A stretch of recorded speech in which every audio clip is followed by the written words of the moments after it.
I did rewatch Revolution. You took the time to rewatch it? No, just the beginning of it. Like and that was back when Mercedes had 4 belts. Yeah. And I was thinking, I was like, 4 is a reasonable number of belts. I was like, yeah, that's a reasonable number of belts. Like, why would they have like 5's too many. and I kind of realized my justification for like why I don't like her in AEW is because she's the perfect heel, and that's why I hate her. I'm not supposed to like the heel. Do you remember like when we all hated The Miz? It's the WWE style in AEW, and watching her wrestle against these Japanese legends, and me saying, "Oh, she's Hoganing up the match," or she's selling like a sack of potatoes. It's because like she's a pretty girl. She doesn't want to sell. It's. God forbid she breaks a bone. She doesn't want to break a nail. Welcome. Well, she's good at what she does, dude. Her whole gimmick is just like, I'm better than you, and you shouldn't be in here with me. I was gonna say, and it's so annoying. That does sound strikingly familiar for what for somebody else on that roster. Man, I wonder who. But you know what I mean? Like, that's what she's supposed to be, and I think that's. Like you said, like back in the day, we hated The Miz, and if a wrestler is making me have an emotion, whether it's love or hate, they are doing their job. If I hate you, you're still selling. Like, you're still selling tickets. You know what I mean? Like, if I hate you, I love you because you're doing your job. No, you just hate Mercedes. You don't like her. You don't like her. I can... Dude, she's okay. Dude, if we were big enough, this conversation would be turned into a 4-minute edit of you shitting on Mercedes. It is the Seinfeld, or it's the Curb Your Enthusiasm music, and it's dun, dun. Or it's the in between each thing, and then it turns into a Mercedes Monet edit. I think this should be turned into the beginning of the episode. Welcome to Pod-a-Mania. My name is Eddie. My name's Dylan. This is a weekly wrestling podcast. Most of the time. More, though, this is the only show where the host knows nothing and the audience knows most everything. It's kind of like Whose Line Is It Anyway, but with less interesting pants. Shots at the audience. That's crazy. In the first 30 seconds? But it's kind of like Whose Line Is It Anyway, but with less interesting pants and like t-shirts. Where the points don't matter. And Drew Carey's not here. Dude. You know what would make our show a lot better? If he was here to cover If he was here to cover the things that we cover here. What do we cover here, Dylan? We cover everything from SmackDown last week to Dynamite to this week.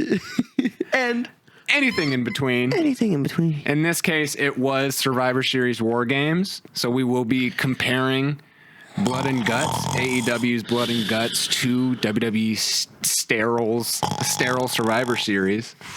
I'm sorry, we're supposed to be doing a podcast on this shit? We will be covering everything from last Dynamite, because we didn't get a chance to, since we covered Full Gear last week. Be sure to check that one out. Go click that one if you like AEW. Follow the damn podcast at Pod-a-Mania Pod _EWL3 and at Bozo Dills. Do it. Encourage them to like. You gotta like. You gotta subscribe. You should comment something down there too. Tell me what your favorite part of War Games was. I know it's a hard choice because there wasn't much to be happy about. Or maybe your favorite part of your Thanksgiving. Maybe that's a little bit easier. Also, while you're here, go check us out on Spotify and Apple Podcasts. Leave a review. Follow us over there. Maybe next year we can be in your Spotify Wrapped. It's much appreciated. If we were on your Spotify Wrapped, we do want to. We weren't around for long, but it doesn't mean you guys are loyal supporters, and that's why we do what we do. We remained educated this week. I actually put on Dynamite last night. While I was hanging out with my friends, and we were just like, it's the weekly burger hangout, and I subjected non-wrestling fans to wrestling. The weekly burger hangout's kind of fire. Yeah, but I got a chance to see some of the Continental Classic, which is going great for the Don Callis family, maybe not so great for some of the members of the Death Riders. Unfortunately, not so great for people like Kevin Knight and Speedball Mike Bailey, but you know, they're collateral. I feel like since we started watching AEW, they have just become collateral. They're like they're like the guy who gets dunked on. Where it's like, you got to go up and try to stop him, but he's LeBron fucking James. You see what I'm hoping for, though, is that within this next year, because they've only been here for like a year or so, because they came in here shortly after Ricochet, and like I said, I just watched Revolution, and this time last year, he was facing Swerve Strickland, and he's the inaugural national champion. So it's just, in all due time, they will get their accomplishments, but I think for now I want to start off on where we left off last week and something that's very near and dear to AEW, and that's the Elite. That it's something that all Elite wrestling would not be without. We're back. We're so fucking back. And I do think my perspective on this has changed reading some of your comments and like the comments on TikTok as well as last week's podcast is like the Bucks and Kenny, especially seeing how he was moving within this last year and where he's kind of at within all of their careers. As much as we don't want to acknowledge this may be the retirement run. This may be the one last final run of the Elite. And I don't think it's going to be pushed as like the final run. But it has this aura about it that they want to bring the power back. You know, we gotta bring the power back. And then Rage Against the Machine just starts coming. They've lost it to people like the Opps and Don Callis family, and it's, you know, Kenny Omega last week said, if my friends are willing to accept me and my faults, then the fans are willing to accept me after what I've done. Who am I to say that the Bucks don't deserve a second chance? A rational human being. I don't know, dude. It's about damn time some of these AEW gangs thin out. And if this is the way it happens, so be it, please, man. This Don Callis family is getting extremely large. Mm-hmm. And it's we just need to start thinning some of these big groups out. To be fair, like the Bucks were very polite when they were like, "Hey, we don't want your money. We know we signed the contract on the 35% APR loan, but you know, we've reconsidered our options. Maybe we don't want a 50-year mortgage. Like, we don't necessarily know why those are available through the Don Callis mortgage firm." There's a lot of stuff going on in AEW that makes no sense, but makes all the sense. Well, I mean, one of those things that does make sense is Kenny Omega defending his brothers against the Don Callis family after Callis was offended. You know, Okada, Mark Davis, and El Clone. Don Callis is over there. It's like, so you're not going to take my deal? My deal? Sick 'em, boys. Sick 'em, boys. And it wasn't even Wardlow. He had Wardlow on the chain. He got Wardlow on the leash. He's like, no, boy. Down, boy. But down. sending former enemy and rival of Omega, Okada, towards the Elite. Bitch. Mark Davis, former brother of Kyle Fletcher, you know, again, collateral. And El Clone, who is really only here to spread mischief while I love El Clone, dude. While Hologram recovers. Dude, El Clone is so funny, dude. I mean, I'm thankful for the Elite this last run or wherever they may be going with this, because honestly, putting into perspective how Kenny has been going, he's less of this main event player and more of this like allowing the people around him to shine. And I think if that gives the Bucks the Bucks are at their best when they're by Kenny Omega. Yeah. You know? So I don't know, dude. Them being in the casino, pretty good. That's only because you see yourself in them. No. You know, you treat the TV like a mirror. And maybe it's time you look in a real mirror. Oh, man. Like I would recommend the Don Callis family to do. Because they didn't have a very thankful Thanksgiving. They tried to give thanks on Thanksgiving collision last week, but Okada was not grateful. Okada is very unthankful. He was unthankful, but he was grateful that he didn't have to team with Takeshita. I think he also calls him a bitch, but that's what. But that's like what he does. That's how it goes with family on Thanksgiving, right? Well, that's how it goes with Okada anywhere. I say one thing about Mom Donnie, and my uncle calls me a bitch. I have to have my holograms and pit bulls hold me between. I just kind of sat there at my Thanksgiving and didn't try to rile up the family. What's the fun in that? Actually, no, that was. I have a friend who purposely kept trying to buzz phrase his family to piss them off. So he did the Mom Donnie. He hit every pressure point he could, and no one bit. Yeah, but calling somebody who is supposed to be your family a bitch does result in a little. Well, that's normal in our family. Table turmoil in the Pam family. In the Pam fam, that's normal. In the Pam fam, we call each other fucker. We love on each other. You know what I mean? It doesn't mean we hate you. It just means you're a fucker and you're one of us. It just means you're a fucker and I want to love on you. That's all it means. Callis trying to separate his own set of fuckers, his own set of studs. I think the Don Callis family has to realize that Don Callis has his hands full with Wardlow. They gotta chill out, dude. His hands are so full with Wardlow. Right, well, the thing is his hands aren't full with Wardlow because I think it's like Wardlow is getting the short end of the stick. They haven't potty trained him. He's not house trained. Oh no! Don't let him in the house. He's so busy trying to figure out these three egos that are colliding over the Thanksgiving table. And like I said, I think all of them need to look in the mirror and realize that it's probably Don Callis that is making them as bald and evil as they are. Don't blame Don Callis over a beef that has spanned a long time. I'm just saying, I think if Okada and Takeshita were to get into a room and they were to get along about their annoyances and their grievances about Don Callis's way of leadership. I don't think that they hate each other because of Don Callis's leadership. I think they just want to fight. Well, they haven't gotten. No, they're mad that Don Callis won't build a big enough first place podium. Don Callis talks as if the first place podium can hold 13 people. It can't. It can only hold one, and his name's Kyle Fletcher.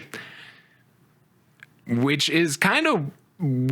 He's stuck in the crossfire. I know. It's having to choose between his former boyfriend from the Proto Star and Takeshita Protoshita or his Russian mail order bride, his Japanese mail order bride.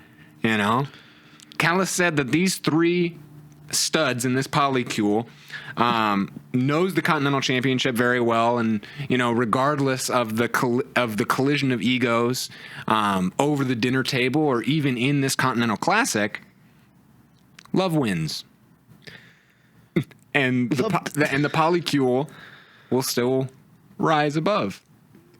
But then they're just gonna have to end up facing each other in the Classic, which we did see.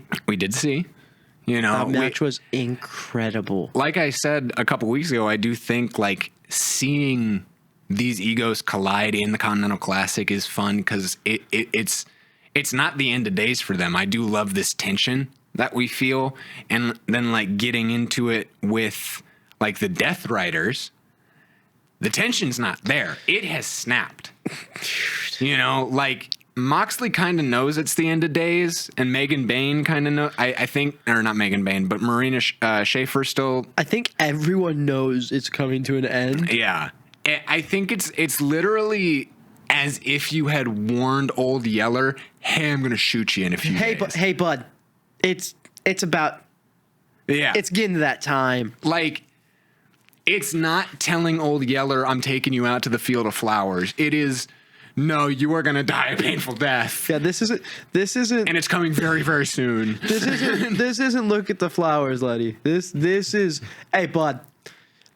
I'm gonna snap. I'm just gonna snap it, bro. I'm just gonna snap. You're done. Like, get out of here. You're done. Oh, dude, it's so bad.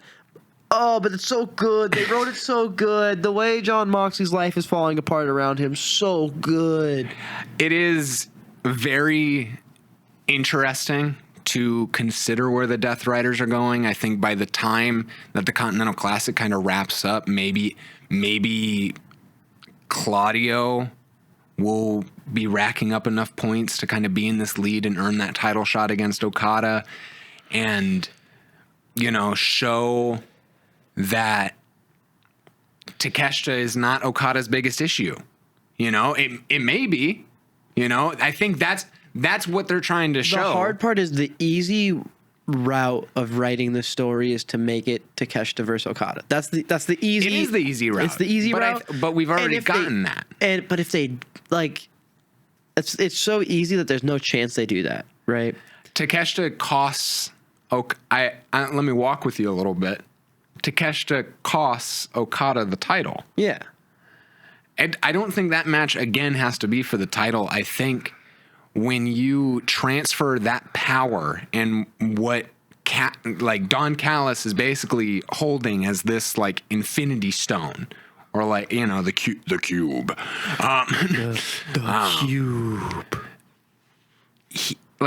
I think that's Don Callis's gold medal. You know, it wasn't the TNT title. You know, as much as he includes Fletcher on this podium, he cares about the Continental title, especially since it's this glory of all three of these titles together. And if the family loses that, then Don Callis, it'll dawn on Don Callis that, you know, I should have addressed family issues sooner. Especially after Fletcher loses his TNT title, because then there's no gold in the Callis family. Yeah. And if there's no gold in the family, then why is anybody here? You're like, Don Callis is supposed to be this guy that sets all of us up to be stars, have these belts, be this family that's unbeatable, but everyone is taking things from us. So why are we here? If you ain't coming for no chili, what you come for? You shouldn't have came.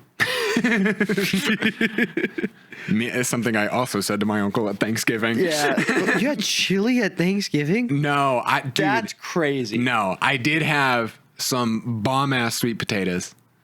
No mac and cheese, though. Because I do like my mac touching yams. I'm a mac and cheese. Dude, I had so much mac and cheese. Yeah. I walked my plate back, and my girlfriend goes, "It's a big plate." And I go, "This is only round one. This is a big plate. I'm a big man. I'm a big man. I'm a big man." And I think that's kind of the way the Swerve's feeling. With a new theme song, Prince Nana by his side. Still needs to change his dance. You know, he's dancing regardless. Keep making me dance. Keep making me dance. I'll wave my hand. It won't be no threat. Wave my hand. Wave my hand. Dude, I just love Swerve so much, man. Everything he does is awesome. Like coming out to the aid of Hangman and Page when Samoa Joe was trying to celebrate his win of the world title. You know, kind of interrogating the opps and you know, Hook, new member, Shibata, Powerhouse Hobbs. It will more than likely be Shibata and Powerhouse Hobbs versus Swerve and Hangman next week at Winter is Coming, because as we learned, the Opps had to get through the Dark Order to get to Winter is Coming. I'm excited for that match personally. Going back to like the apology that Hangman Adam Page served Swerve, you know, we are now seeing like real haters unite. Dude, that's become one of my vocal stems recently. You burned down my house. Dude, I'm sorry. I said it to my girlfriend all the time. And she's like, what are you talking about? You burned down my house. You burned down my house. I'm sorry. Yeah. I don't think they're going to win at Winter is Coming. But just because the Opps have already, like, I think the Opps don't need the gold to maintain power. But what is this? They know that they're muscle power. But what is this turning into? Like, what happens with the AEW title here? Is this AEW World title? Yes. Is Hangman getting a rematch out of this? Is it going to be Swerve versus Samoa Joe? I mean, what's happening here, Edward? As we come to find out, Eddie Kingston earns a victory over Shibata on Thanksgiving Collision with some shitty nut shot in the middle of the match that the ref didn't catch. I'm gonna let that go. I don't want no. Just because it's your fucking New York cheese ball, I mean we can just let shitty finishes go. I think it's the like genuinely, this whole illusion of wrestling does not exist without referees, and that referee did a shitty so bad. That was a rough one. That was bad. Some of them are bad. That one was like, okay, guys, let's figure it out. Yeah, and I personally, with this victory, Eddie Kingston earned a title shot at Winter is Coming against Samoa Joe. You know, saying he'll eat Joe alive. Plenty to eat there. There's arguably too much to eat there. That's more like it's just like Thanksgiving. You're going to have to take some leftovers home. Right? And you're always disappointed in yourself that you didn't get a second or third plate. Yeah, but Samoa Joe's going to win that match. So. The trick is tiny plates. You don't get a big plate and serve all your... You sound so soft right now. Is it spelled it's S-A-W-F-T? Are you a fucking man? Are you a mouse? Am I right a now Muppet? Right now you sound like a Muppet and not a man. Tiny plates. The Big 25. What is this? It's the Big 25. You're getting tiny. Get two big ass plates and be a fucking man, dude. What are these plates for? Dude, if you were at my Thanksgiving and I saw you show up with like a fucking like Danish plate of food, a Danish dish of food. Oh my god, I'd beat the shit out of you. But I'm in front of everybody. I'm not scooping I beat the shit out of you in front of everybody. I will ruin Thanksgiving. But I'm not I'm not scooping like almonds and trail mix and being like, oh, I'm watching my figure. Like I'm slopping onto that tiny plate. It doesn't, dude. Like it's still a tiny plate, but it's falling off of the plate. That's the thing. I'm not like maintaining just get a figure. Fucking plate. But the illusion of the tiny plate allows me two plates. One big plate equals two tiny plates. So I would have needed 4 tiny plates. And that just sounds inefficient. You're just being inefficient. You're moving off the table too much. Can't really get into conversation with you. The extra I gotta go get another plate because you're having a tiny plate. It's gonna be finished quick. You're about to get into like the peak of the conversation. I need more food. I need more food. Oh, I would love to get into the state of politics right now. I would love to get into actually, that's the way to go. You're avoiding any conflict at all. You're at the wrong Thanksgiving if that's the meat and potatoes of your conversation. You're just at the wrong. Maybe you should go to a different Thanksgiving. That's what I'm learning right now. I have learned that over the last couple of years. Go where the seasoned food is. Yeah, duh. But where I've seen theories of this go, if we want to bring the show back we could try to where it is. Where Eddie Kingston is facing Samoa Joe for the world title. Samoa Joe's gonna win that match. Don't try to spin this. I don't think Eddie Kingston is gonna win, but I do like how Eddie Kingston is in the world title scene. I do like how a fellow New York, New Jersey head is in this world title scene. You know who else is a New Jersey, New York head who we haven't seen in a minute, who has a literal contract obligation at any time he wants? You know what else is being defended soon? The Dynamite Diamond Ring.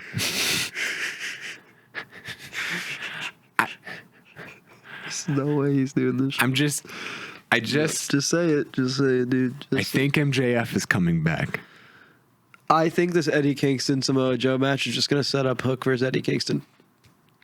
I also agree with this. I think you're making this bigger than what it is. I really think that's the line of thinking from The thing is you're playing with the pawns that are on the board. You know, I'm playing with the deck of cards the dealer hasn't dealt yet. I'm just saying I don't see how MJF has anything to do with what's currently happening in that picture. Joe won the title off of him the first time that Joe was the world champion. I think MJF, in his ignorant... I thought you said Joe wasn't the world champion before. He's been the world champion. I thought you said he has. 2-time. He's a 2-time? 2-time. Okay. And there is heat there. I'm going to confirm myself. I'm not even going to rely on you guys anymore because you guys are... Because you guys just lie. Unreliable narrators. You guys lie. And Papa said... Papa doesn't like liars. Anybody watch Stranger Things? No, I actually have never watched it. I think that there are plans for Hook versus Eddie Kingston. Yes. But if we want to build the future opponents and where, like, not even just... Joe will not have the title for more than 125 days.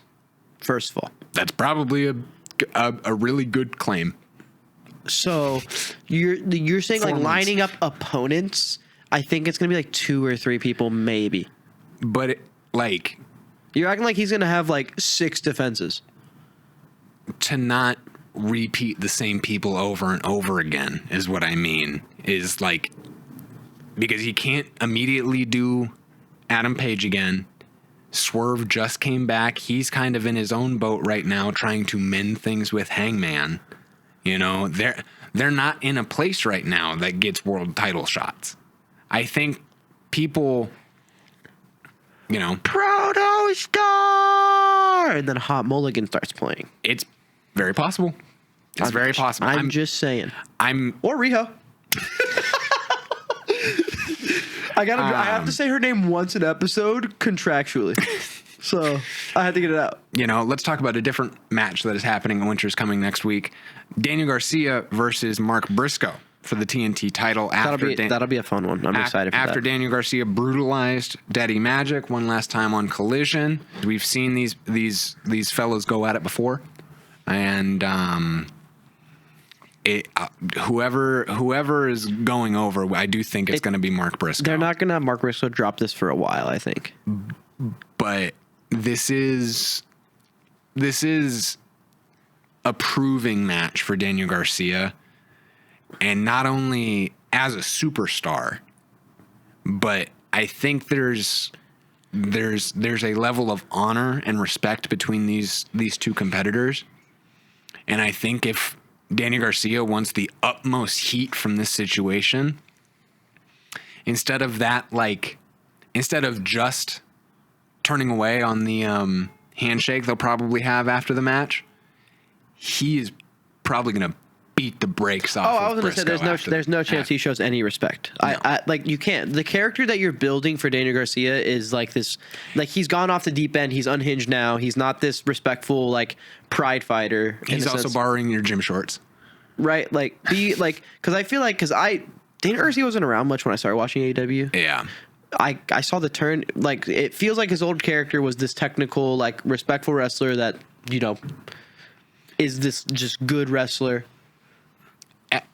He's tried the respect thing, and he tried to learn that under Bryan Danielson. That's what I'm saying. Like he was a respectful fighter and like tried to be technical with everybody, and now he has gone off the deep end. He has flipped to being unhinged with the Death Riders, and I think in doing that, you get heat by losing this match, turning away from the handshake, and then Mark Briscoe's like, "Man, why don't you want to shake my hand?"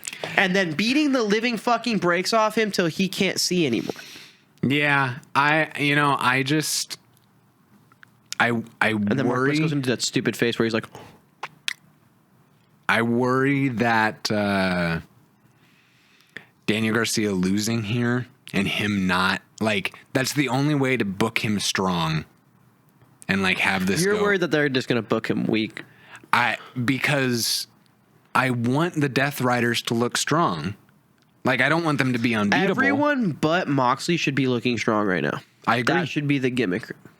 And if Daniel Garcia has to lose, which he does, There's no way you can have him beat Mark Briscoe after. That's the only way to salvage that situation. Yeah, and I think they'll do that because I was gonna say there's no way to have Daniel Garcia and Briscoe have just like a respectful fight here. You have to book it to where he is cheating, he's being dirty, he's being this grimy heel, and because that's the character you're trying to build for him. Yeah, I think it'll be fun. It'll be really interesting to see these two have a match in this space because we really haven't seen Daniel Garcia like this, and like it's just gonna be fun. I'm really excited for that.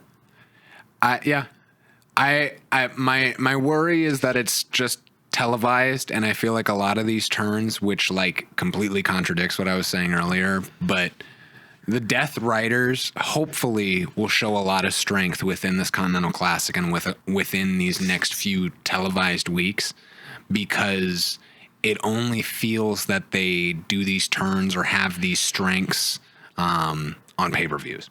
I guess.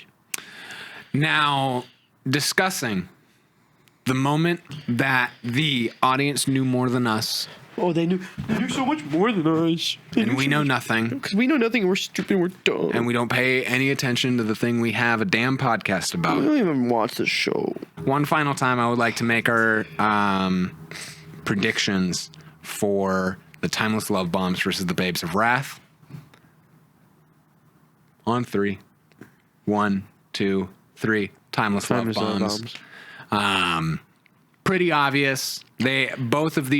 All four of these women, or all four teams of these women had great semifinal matches. And the truth of the matter is we know who's winning this tournament, so it's hard for me to want to be invested. They didn't do a good job of making me feel like anybody can win it, so it's hard for me to like be locked in on this storyline. I'm very, very weird about that. I don't want to know who's winning a match. I don't want to know who's winning a tournament before the tournament fucking starts. And we had that. With that being said, the matches have been amazing. It sets up all of these teams as valuable opponents in the future. You know, I think more than anything, yeah, we knew the winner, but I guess we didn't, like, resolving the issue that WWE has with their women's tag team titles. You actually know that there are established teams from the beginning. Yeah, no, it's not just thrown together like, will they work together? Will they coincide? Well, like they're going to do that with the titles. They will, of course, but there is a very small part of me, and that's just because I am a big fan of Willow Nightingale, that it's not going to happen. It's not going to happen. It's not going to happen, bro.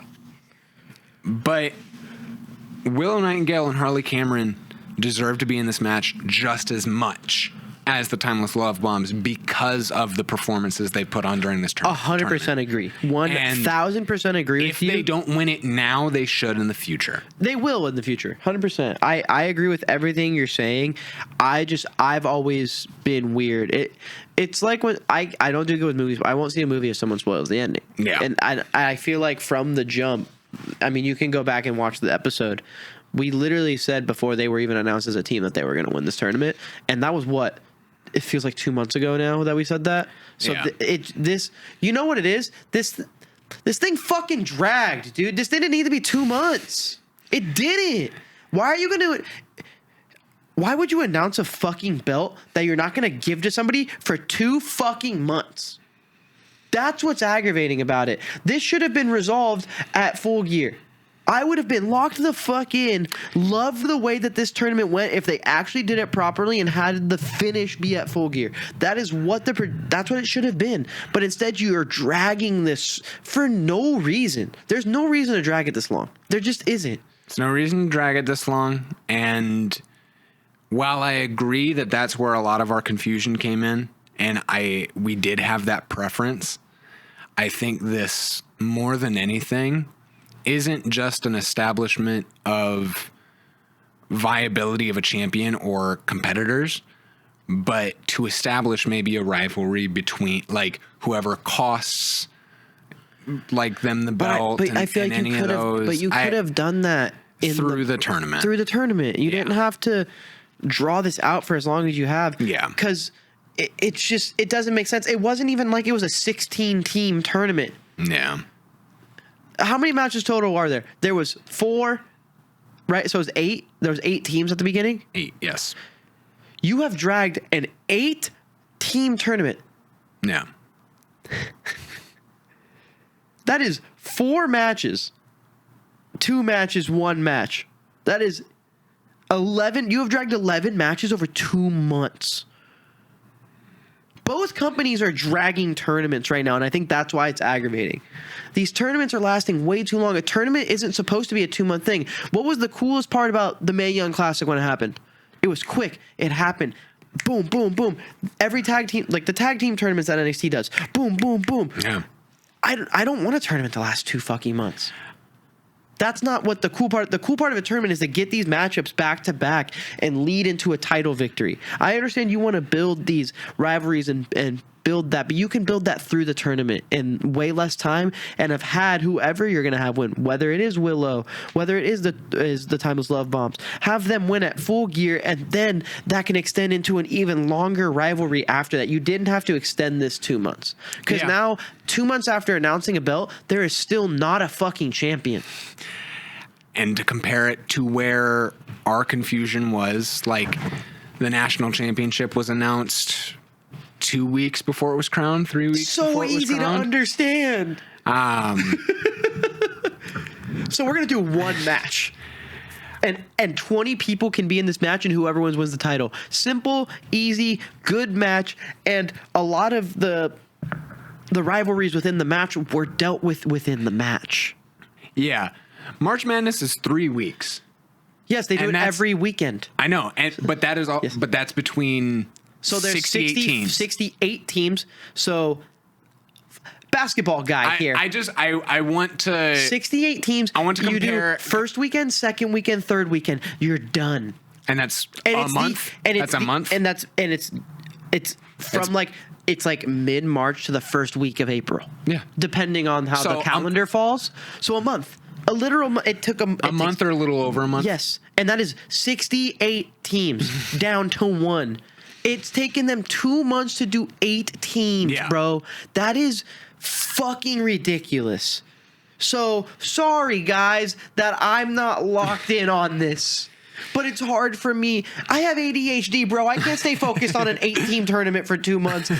March Madness is so cool because it's 68 into 1 in less than a month. It is his hyperfixation as well. No, wrestling's also my hyperfixation, but not when you fucking take forever. Because I love both. I love all 4 of the teams that are left. I love both the teams that we are going to see in the final. Yeah. I don't love that I had to wait till mid-December.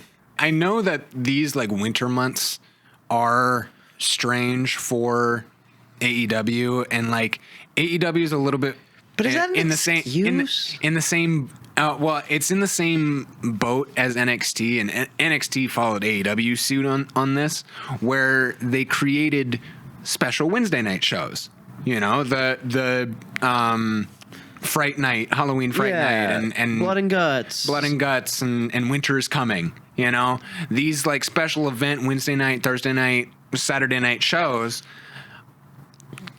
Yes, they need a special main event, but is the AEW Championship and the TNT title not fucking special enough? Yeah. Oh my god. You could have had more teams and extended this all the way to World's End. If you wanted to extend this to December, into World's End, make it 16 teams. Yeah. Oh, okay. We need to move on. We've been doing this for way too long. That's why I'm kind of surprised you tripled down. I fucking hate it. Well, you brought up March Madness too, so it solidified my feelings. I wanted to kind of justify your feelings, especially, and see where you were coming from. We are excited for the finals. And that's the thing. Everyone's gonna be like, dude fucking hates the women. He didn't even watch these matches, dude. I've watched every fucking match from it. They're so good. But it's just taking so long. I'm tuned out. I don't care because you took so long to make me care. You know, you tried so hard to make me care about the rivalry that I don't care about the belt anymore. That's what it feels like. Okay. Let me flip this onto something that they've critiqued us on as well for not paying attention to. And it was Brodido losing the tag team titles. That's the thing that sucks about doing an episode dedicated to like a pay-per-view. Yeah. Because when it's something that you're not like, we watched the pay-per-view. I saw that happen, but so much other stuff happens in the pay-per-view that it consumes you. Yeah. I think I've looked back on it now with like better eyes. I think Bandido is heading into this weekend as Ring of Honor World Champion. You know, so Brody said, like, keep your head up. Yep. You know, there are other battles to fight right now. We're going to be better. You know, it might have been a cool 60-day reign for Brodido, and that's honestly all they needed. Yeah, I think we were upset about the opposite reason I just got upset about, was just like, this is too much build. That was not enough build. Yeah. I still feel that way. I'm sorry. If you fucking disagree with me, eat a dick. FTR is good. They are. They deserve a title reign. I'm sad Brodido lost. And I think that's okay. Yeah. The thing is, like, wrestling's not going to be done perfect. And we're going to have our critiques. That doesn't mean that we don't like what happened. Yeah. Because overall, FTR is going to put on some good matches with this belt. They're going to get into some good rivalries with this belt. And Bandido, with his Ring of Honor World Championship heading into Final Battle, he has a 6-way match, 6-way or 8-way match defending the World Championship this weekend. One of them. You know, Brody's going to go back to the Hounds of Hell, and or maybe just himself. You know, find himself on his own journey, and to possibly see a Brody King singles run eventually. You know, I live for that. Bandido is headed into Final Battle in a 6-way match against Sammy Guevara, Commander, Hechicero, the Beast Mortos, and Blake Christian. Very fun. Very fucking awesome. Very fun talent in that pay-per-view. In a survival of the fittest match. And just for shits and gigs, I'm throwing out my prediction that I think Blake Christian is going to come out to Jack Harlow and win the world championship. I'm right there with you. What is also going to go down on Ring of Honor Final Battle is Ricochet's busy start to his busy weekend as he defends his national championship at Final Battle against Dalton Castle. I am a big fan of, basically, like I said earlier, I like that he's the inaugural national champion. I like that he's being thrown into like this workhorse mode. And I love that he has muscle with him. He's still with the Gates of Agony, or as they call themselves, the Demand. And I love their catchphrase. When you're in demand, you can make demands.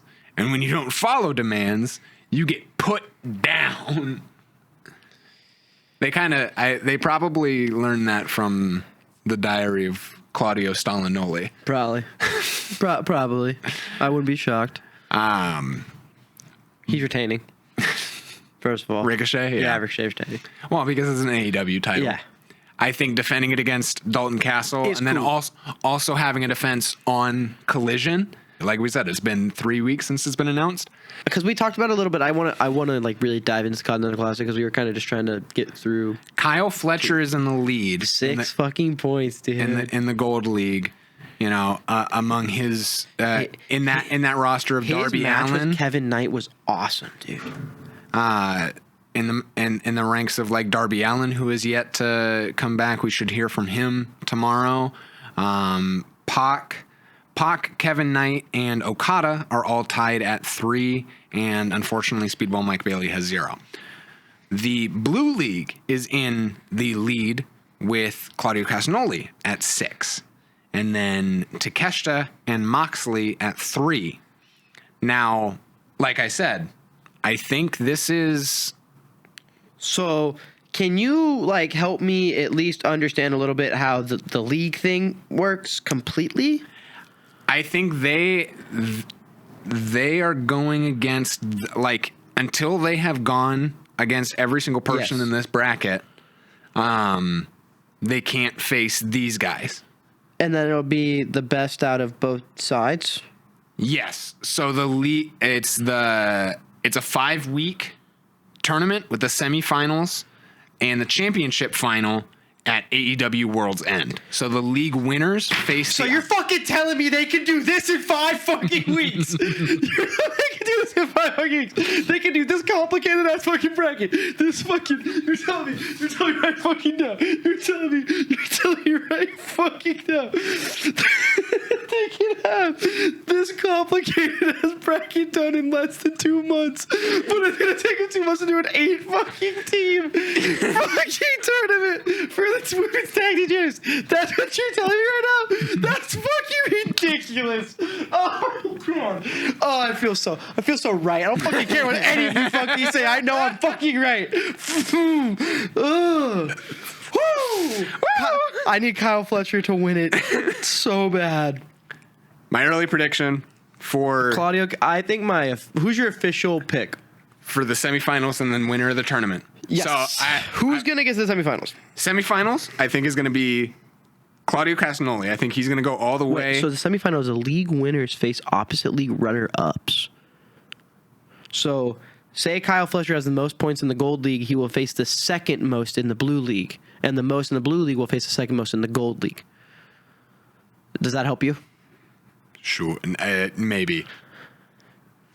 So only 4 people make it. I'm just reading what it says right here. Semifinals, so league that means winners face opposite league runner-ups. So, Okada doesn't have to be in the Continental match. No. That's okay. Because it is the tournament for the championship, which... And then there's a different dialogue that I'm not going to hold here because I don't think we necessarily care all that much. But the unification of all of those titles that Okada holds. And then now that belt is just stripped from him for a tournament. Yeah. Fucking dumb. Like I said, we don't need to get into that. Because what about those other 2 belts? Do they just not exist anymore at this point, basically? Or is it going back to Or is it going back to Okada?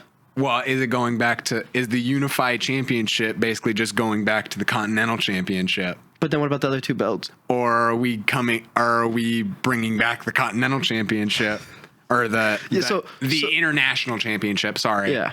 Are we bringing that back? I don't know. I'm confused by that too. Leave your predictions in the comments below before we talk about WWE. I think Kyle Fletcher will face I think takeshita, because I think Kyle Fletcher is going to have the most points in his league, and I think Castagnoli is going to face Okada because Okada will find a way to become a runner-up and a comeback story. Yeah. I think that the championship final, Fletcher and Castagnoli is my pick for the championship. Let's just pick the championship. Yeah. Fletcher Castagnoli, and are we both there? I'm going Castagnoli. I think I on brand have to go Fletcher, but I think it's gonna be Castagnoli. Yeah. So we'll have a battle once we get there. We'll make a prediction when the time comes for who's gonna win that, but. It's been fun. I really kind of like this league thing. I like how it's experimental. It's fun. I really like this kind of league thing. Why the fuck you 5 minutes ago you were like, why the fuck why can't you run a tournament this way but not the other tournament that way? Yeah, no, I like the way this is ran. It's in less than 2 months and there's 10 people. Yep. And all those people have to face each other. Yeah. In the other fucking tournament, they only have to have their match against the other team they're facing. Mm-hmm. That's what I'm saying. He can run a whole league in less than 2 months, but God forbid an 8-team tournament end in less than 2 months. And then all the fans are gonna be like, Dylan, you're so wrong. It's fine. Fuck, shut the fuck up. You can cut that one out. That one out. No? Okay.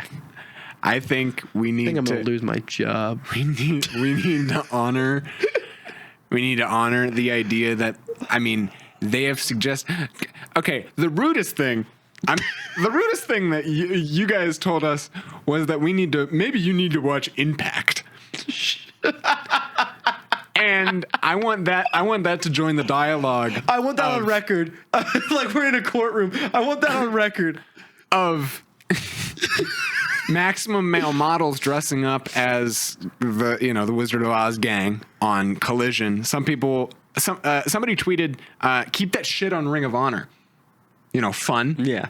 And in which case, I reply to you that I watched Revolution from last year, and AEW is a gumbo pot of jambalaya. There is wrestling for everybody, and like, if you can't handle the fact that men in sequins are dressed up as the Cowardly Lion and the Tin Man, you may have to address something within yourself and your enjoyment of wrestling. I couldn't agree more. Because the reason we have this show is to talk about the things that we like and to explain the things that we dislike. And that is all. That's like the whole point of a fucking podcast, you guys. And calmly, I will say, I'm not going to watch Impact Wrestling. Yeah. My response to you asking me to watch Impact is me laughing in your face. And me turning on Monday Night Raw to watch Collision during the commercials, apparently. Yeah. I hope you guys... Hope you guys had fun. It's WWE time. Enjoyed us critiquing AEW. Thanks now we for watching. critique our other favorite wrestling promotion, WWE. I think you're going to title this one the Dylan Crash Out episode, because what the fuck is the Fed doing right now, bro? So, I think we want to start with the good bits first. The good bits. You got those?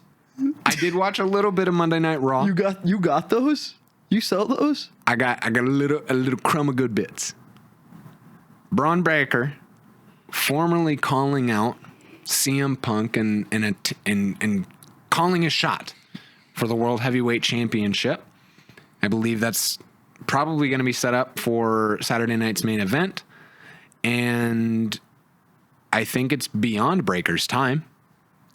I was surprised myself when Punk ended up winning, and I think it's going to set CM Punk up to win the Elimination Chamber number one contender match, and finally main event WrestleMania and win the title back. That'd be really cool. I'd be with that. So, not only does it give Braun baby's first title, but it gives Punk a reason to main event WrestleMania. It also makes sure that, whatever. That was the good bit. That's it. The medium bit is, maybe the scrap that doesn't taste so good, but it's not bad. It's not burnt. Is that there was a masked man, not unformally introduced to us through Survivor Series. A lot of the internet is saying that it's Austin Theory. That's my pick. I've heard that they can run anybody under the mask and under the hoodie for as long as they want. They don't need Austin Theory or whoever else to be in the hoodie. Oh no, it's El Grande Americano again. I've heard people say that guy was too big to be Austin Theory, so unless Theory Theory's jacked, by the way. Anybody who says that's too big to be Theory is fucking yoked. I mean, especially if Theory's gonna be, smoking some of that Heyman pack. Exactly. Heyman hooks his boys up with the good stuff, dude. So I think it's Theory. It's hard. Super Soldier Austin Theory, it is a dream. To the people thinking that it was Chris Jericho cannot climb the cage that quickly. Ethan Page can't climb the cage that quickly. Like, I'm just thinking about people who it could be, and neither of the... It's Omos. All right, cool. Let's move on. Obafemi. It's...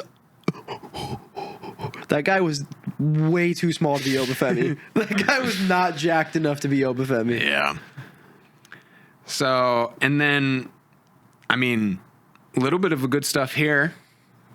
We got LA Knight versus Gunther in the finals. We didn't get Solo Sikoa or the Yeet Merchant. Thank God. I do like what they're doing with Jay, though. Jay, like falling apart a little bit. Finally, like, getting pissed off about where he's at.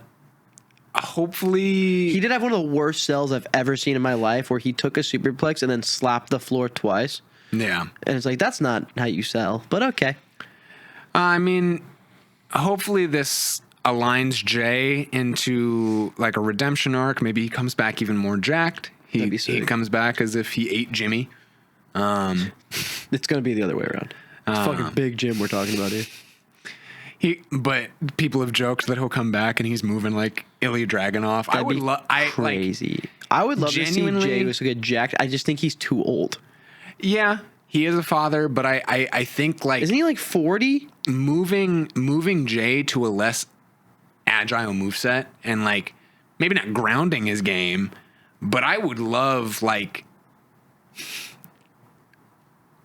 a Jay Uso that is just so down to run bodies. Oh yeah, no, I'd be in. You know, I'd be in so fast. He's like Blueface prison jacked. Dude, it's just really hard to get that jacked when you're 40. It's just hard to do that. Not under Triple H's WWE agenda. Right. You're right. He can just poke that needle in and he'll be fine. Just have a little back knee.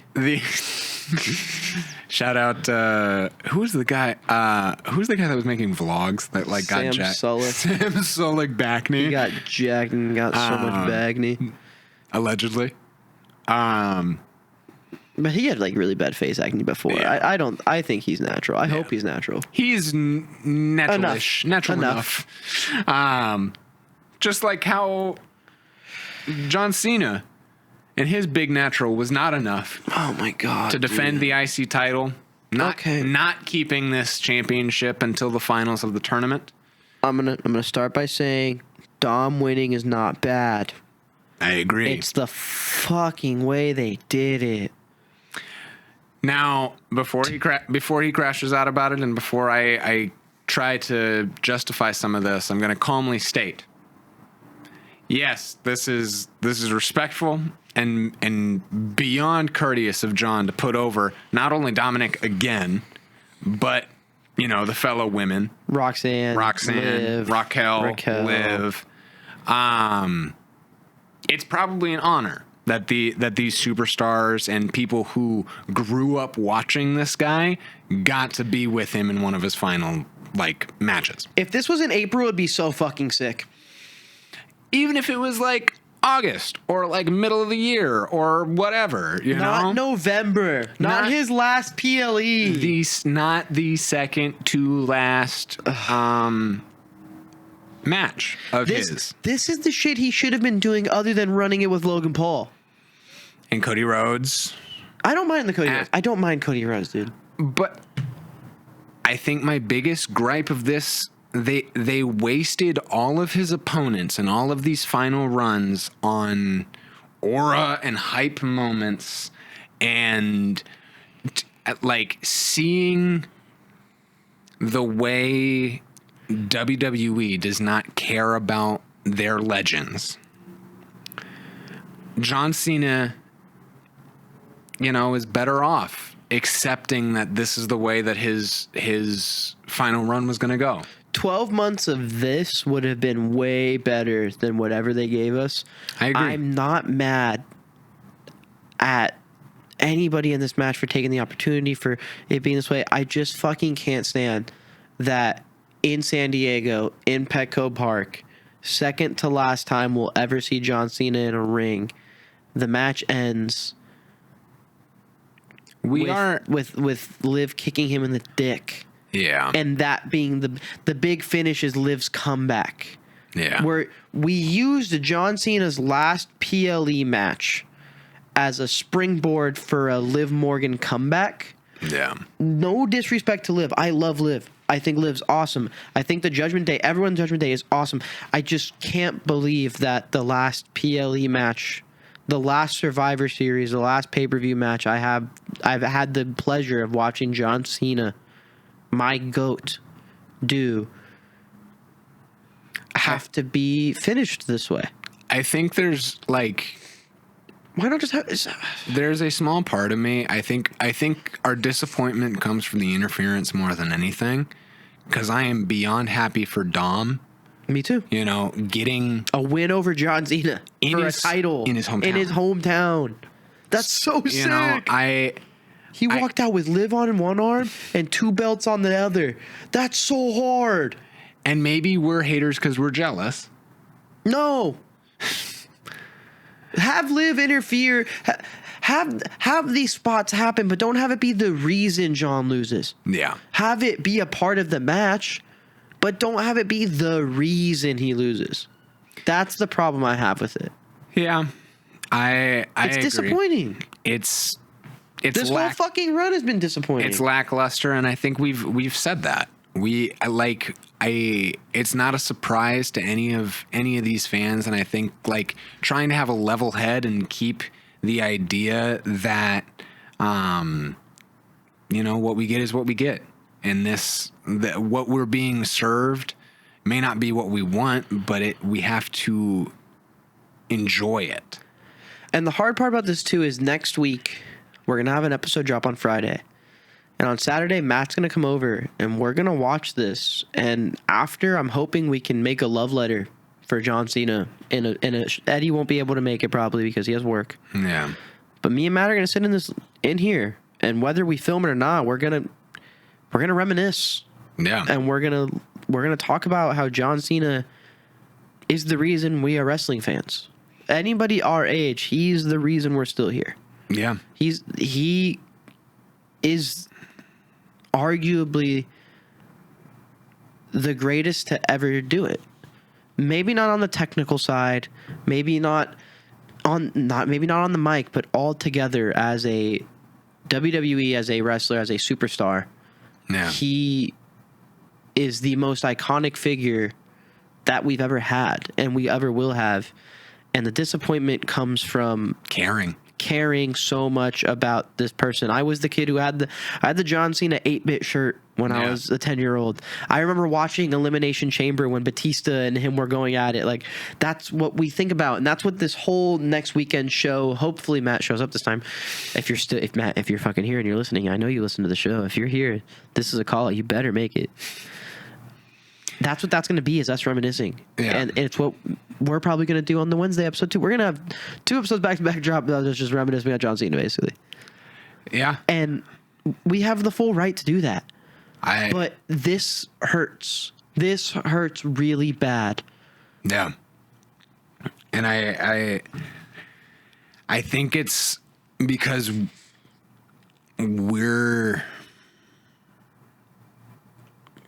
I'm not ready to say goodbye. With how this went, no. I thought at the beginning of this I was going to be ready at the end, that it was going to be just good enough to where I can say, all right, I got what I wanted. But we didn't get that. You know, I hope next week, with the finals done and we know who John Cena's last opponent is, that our spirits are high, and that final match, whatever may happen, I just hope it's a good match. I hope it's good. I hope it's not wasted. I don't want to put too much on whoever is John Cena's last opponent, because they're already going to have enough of that. But I think WWE fails to realize their talent before they leave. I just think that they had this golden goose in this final run, and they fucking soiled it, bro. Yeah. And I don't know how much of it has to do with Triple H and TKO and these different things. We'll never know. We'll never know. But a lot of what I've been reading is TKO has a lot of fucking pull right now. Yeah. I don't. I know Triple H loves Logan Paul, but I don't know if Triple H wanted that much Logan Paul.